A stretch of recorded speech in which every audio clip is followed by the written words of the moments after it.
नमस्कार, पॅम्स रेसिपीमध्ये आपलं स्वागत आहे। आजच्या व्हिडिओत मी तुम्हाला स्टार्टरमध्ये एक सोपी रेसिपी दाखवणार आहे।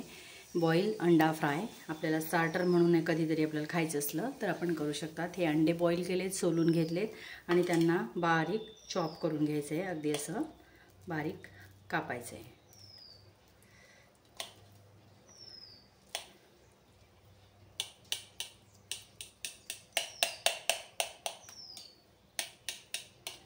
जेवढं बारीक करता येईल तेवढं बारीक करायचं आहे फ्राय करण्यासाठी।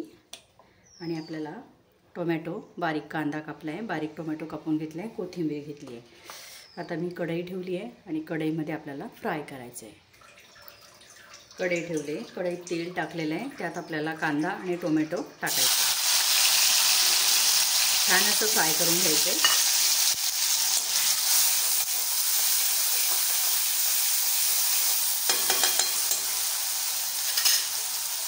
त्यानंतर धना मसाला, धना पावडर आणि लाल मिरची पावडर थोडी काढली अगदी, आणि हळद घेतलेली आहे, चवीपुरता मीठ। आणि मी घरगुती जो कांदा लसूण मसाला आहे ऑनलाईन देत असते, तर तो कांदा लसूण मसाला घेतलेला आहे। त्यासाठी छान असं फ्राय झालेलं आहे आणि त्यात आपल्याला हे मसाले टाकायचे।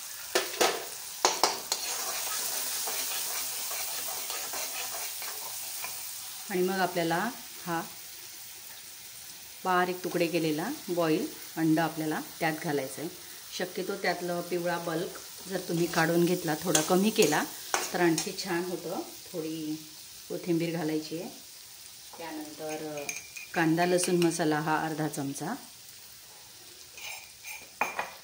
चवीपुरता मीठ, आणि हे सगळं मिक्स करायचं आहे।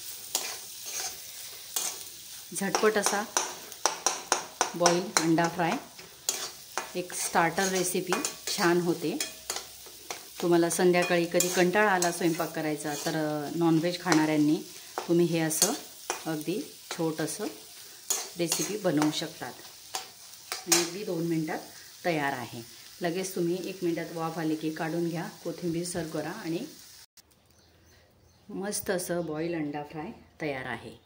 एकदा नक्की करून पहा। व्हिडिओ आवडला तर लाईक करा, शेअर करा, सबस्क्राईब करायला विसरू नका। आणि रेसिपी केल्यानंतर कशी झाली कमेंटमध्ये नक्की कळवा।